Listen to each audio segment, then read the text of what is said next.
आपका स्वागत है केमिस्ट्री की आसान क्लासेस में। अब हम कार्बोकेटाइंस को कैसे जनरेट करते हैं? एल्कीन, एल्काइल हैलाइड, अल्कोहल और अमीन से। सबसे पहले हम इसको करते हैं फ्रॉम एल्कीन। अब आपको पता है एल्कीन क्या होता है? अनसैचुरेटेड होते हैं, है ना? ये देखिए, दिख रहा है ना हमें, ये अनसैचुरेशन है, डबल बॉन्ड है इसमें, है ना? इसको किसकी ज़रूरत है? एक H की ज़रूरत है। तो इथिलीन हमारा किस में कन्वर्ट हो गया? इथाइल कार्बोकेटायन में। तो इस रिएक्शन को हम कहते हैं प्रोटोनेशन। अब किसकी प्रेजेंस में कराएंगे? स्ट्रॉन्ग एसिड की प्रेजेंस में कराएंगे। इस समय क्या होता है? पाई इलेक्ट्रॉन का एडिशन होता है इलेक्ट्रोफिलिक के ऊपर और ये हमारा बन जाता है कार्बोकेटायन। नेक्स्ट इसको हम बनाते हैं from alkyl halide. Alkyl halide में क्या होता है?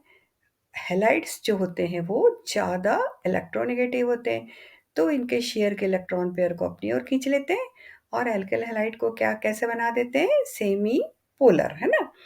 अब तो हमें यहाँ क्या, इस रिएक्शन को हम क्या बोलते हैं? हमें इसको तोड़ना पड़ेगा इनके बॉन्ड को। इस रिएक्शन को हम कहते हैं आयोनाइजेशन। तो हमें क्या लेना पड़ेगा यहाँ पर? पोलर सॉल्वेंट ही लेना पड़ेगा। ये कन्वर्ट हो जाता है कार्बोकेटायंस में। नेक्स्ट हम बनाते हैं इसको एल्काइल फ्लोराइड से। एल्काइल फ्लोराइड में क्या होता है? सुपर एसिड का एडिशन होता है ना? सुपर एसिड क्या लेते हैं हम यहाँ पर?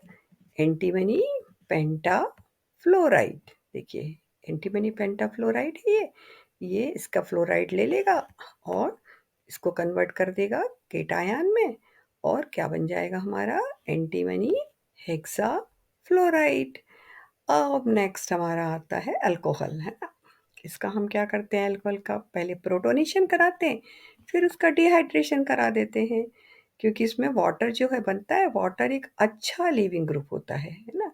इसको हम एसिड कैटेलाइज्ड रिएक्शन भी कहते हैं, है ना? Acid catalysed dehydration. अब देखिए, हम एल्कोहल का एग्जाम्पल ले लेते हैं इसमें इथाइल अल्कोहल का। ये हमारा इथाइल अल्कोहल है ना? अब ये H जो प्रोटॉन इस पर ऐड हो जाता है और ये एक पॉजिटिव आयन बनाता है। अब यहाँ पर वाटर आसानी से रिमूव हो जाता है और हमारा क्या बन जाता है?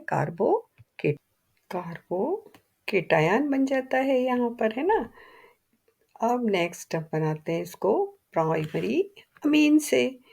प्राइमरी अमीन का हम क्या कराते हैं? डीएमिनेशन। डीएमिनेशन किसके साथ कराते हैं? नाइट्रस एसिड के साथ, क्योंकि यहाँ बनता है नाइट्रोजन। नाइट्रोजन एक अच्छा लीविंग ग्रुप है, इजीली रिमूव हो जाता है। अब नाइट्रस एसिड कैसे बनता है?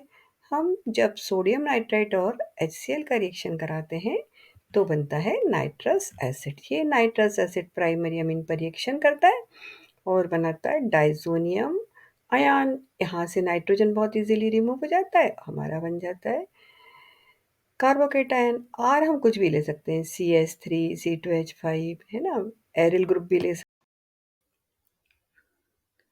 हैं। अब नेक्स्ट है रीअरेंजमेंट ऑफ कार्बोकेटायंस। कार्बोकेटायंस का क्या होता है इसमें? रीअरेंजमेंट, है ना? लेस स्टेबल कार्बोकेटायन से मोर स्टेबल कार्बोकेटायंस में बदल जाता है।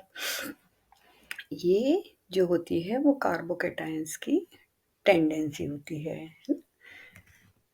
तो अब इसमें क्या होता है कि स्टेबिलिटी का ऑर्डर जो है वो होता है पहले 3 डिग्री, फिर 2 डिग्री, फिर 1 डिग्री, है ना? Tertiary, secondary and primary. इसके बाद इसमें क्या होता है? देखिए, माइग्रेशन होता है हाइड्रोजन और मिथाइल का।